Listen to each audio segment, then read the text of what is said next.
Hello friends, I am Nisha from Nisa's kitchen. Welcome to our channel. ഇന്ന് നമുക്ക് ക്യാനിൽ കിട്ടുന്ന tuna fish ഉലർത്തിയെടുക്കുന്ന recipe നോക്കാം. ചോറിനും ചപ്പാത്തിക്കും ഒക്കെ പറ്റിയ വളരെ പെട്ടെന്ന് തയ്യാറാക്കിയെടുക്കാൻ പറ്റുന്ന ഒരു സിമ്പിൾ ഡിഷാണിത്.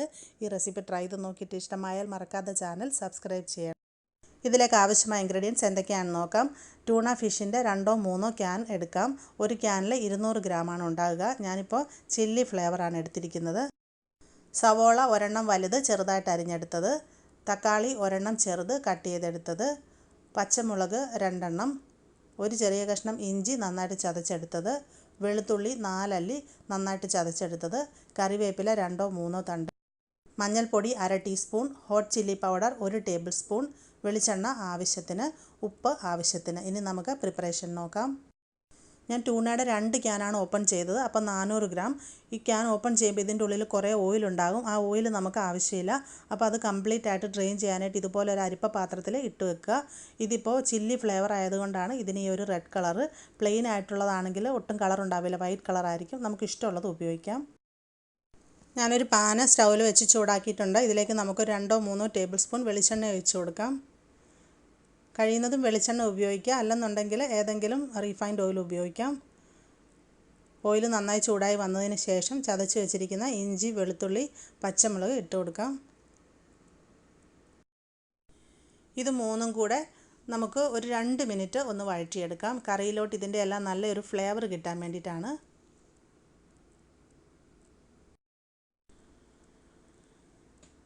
ഇപ്പോൾ 2 മിനിറ്റ് നമ്മളിതിനെ വഴറ്റി. ഇനി അടുത്തായിട്ട് ഇതിലോട്ട് അരിഞ്ഞു വെച്ചിരിക്കുന്ന സവാള ചേർക്കാം.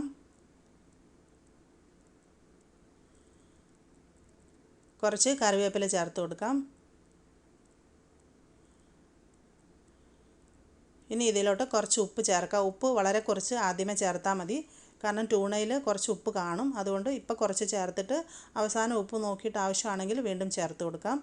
ഇനി നമുക്കിതെല്ലാം കൂടെ നന്നായിട്ടൊന്ന് വഴറ്റിയെടുക്കാം.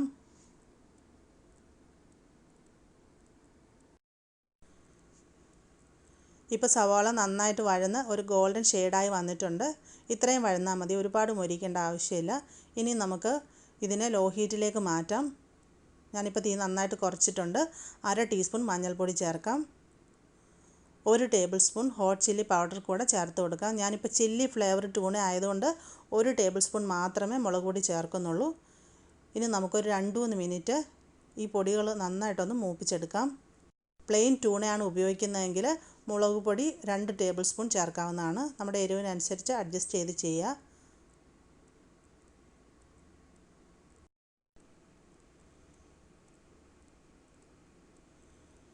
ഇപ്പോൾ 2-3 മിനിറ്റ് കഴിഞ്ഞിട്ടുണ്ട്. പൊടികളൊക്കെ നന്നായിട്ട് മൂത്ത് വന്നിട്ടുണ്ട്. ഇനി നമുക്കിതിലോട്ട് കട്ട് ചെയ്ത് വെച്ചിരിക്കുന്ന തക്കാളി ചേർക്കാം. തക്കാളി അധികം ചേർക്കരുത്. ഞാനിപ്പോൾ 2 ട്യൂണയ്ക്ക് ഒരു ചെറിയ തക്കാളി മാത്രമാണ് ചേർക്കുന്നത്. നന്നായിട്ട് മിക്സ് ചെയ്ത് കൊടുക്കാം. നന്നായിട്ട് ഇളക്കി യോജിപ്പിച്ചതിന് ശേഷം നമുക്ക് ഈ തക്കാളി നന്നായിട്ടൊന്ന് വെന്തുടഞ്ഞ് വരാൻ വേണ്ടിയിട്ട് ഒന്ന് മൂടി വെച്ച് കുക്ക് ചെയ്യാം. ജസ്റ്റ് ഒരു 2-3 മിനിറ്റ് മീഡിയം ഹീറ്റിൽ മൂടി വെച്ചാൽ മതിയാവും. ഇപ്പോൾ 2-3 മിനിറ്റ് കഴിഞ്ഞിട്ടുണ്ട്. മിക്സാക്കി കൊടുക്കാം. തക്കാളി ഇപ്പം നന്നായിട്ട് സോഫ്റ്റായി വന്നിട്ടുണ്ട്. ഇത് മിക്സ് ചെയ്യുന്ന കൂട്ടത്തിൽ ഇതുപോലെ നന്നായിട്ട് തക്കാളി ഒന്ന് ഉടച്ചു കൊടുക്കുക. ഇത് നന്നായിട്ട് വെന്തുടഞ്ഞ് വരണം. ഇനി അടുത്തായിട്ട് ഇതിലേക്ക് നമ്മൾ ഓയിലൊക്കെ മാറ്റി വെച്ചിരിക്കുന്ന ട്യൂണ ഇട്ട് കൊടുക്കാം. ഞാൻ നേരത്തെ പറഞ്ഞ പോലെ ചില്ലി ഫ്ലേവർ ആയതുകൊണ്ടാണ് ഇതിന് ഈ ഒരു കളറുള്ളത്. അപ്പോൾ എനിക്ക് കൂടുതൽ ഇഷ്ടം ചില്ലി ഫ്ലേവർ തന്നെയാണ്, കാരണം അതാകുമ്പോൾ ഇതിൻ്റെ ഉള്ളിലോട്ടൊക്കെ നന്നായിട്ട് എരിവ് പിടിച്ചിരിക്കും. അപ്പോൾ വൈറ്റ് കളർ ആയിട്ടുള്ള പ്ലെയിൻ ആയിട്ടുള്ളതാണ് നമ്മൾ ഉപയോഗിക്കുന്നതെങ്കിൽ മറക്കാതെ മുളക് പൊടി കുറച്ച് കൂടുതൽ ചേർക്കുക. ഇനി നമുക്കിതിനെ നന്നായിട്ട് മിക്സാക്കി കൊടുക്കാം. നന്നായിട്ട് ഇളക്കി യോജിപ്പിച്ചതിന് ശേഷം ഇതിലേക്ക് അല്പം വെള്ളം ചേർത്ത് കൊടുക്കാം. വെള്ളം അധികമായി പോകരുത്. ജസ്റ്റ് ഒരു 1/4 ഗ്ലാസ് ചൂടുവെള്ളം ഒഴിച്ചു കൊടുക്കാം. വെള്ളം കൂടി പോകരുത്. ജസ്റ്റ് ഒരു 1/4 ഗ്ലാസ് മാത്രമേ ആകാവുള്ളൂ. ഒരുപാട് വെള്ളം ഒഴിച്ചാൽ ഇത് കുഴഞ്ഞു പോകും. ഇനി നമുക്കിതിനെ മൂടി വെച്ച് മീഡിയം ഹീറ്റിൽ ഒരു 5 മിനിറ്റ് കുക്ക് ചെയ്യാം. ഇപ്പോൾ ഒരു 5 മിനിറ്റ് കഴിഞ്ഞിട്ടുണ്ട്. അടപ്പ് മാറ്റാം.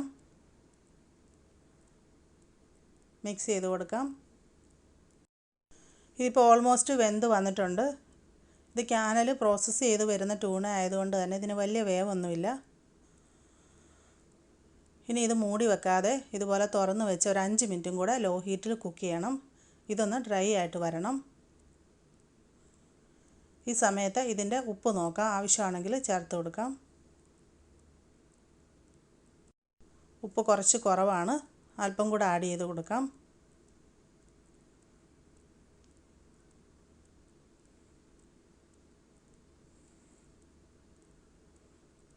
ഞാൻ കുറച്ച് ഉപ്പ് ചേർത്തിട്ടുണ്ട്. ഇനി ഇതിനെ നന്നായിട്ട് വീണ്ടും മിക്സാക്കി കൊടുക്കാം.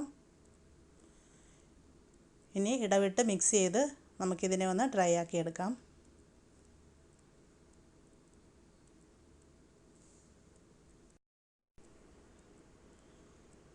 ഞാനിപ്പോൾ ഇത് ലോ ഹീറ്റിലേക്ക് മാറ്റിയിട്ടിട്ടുണ്ട്.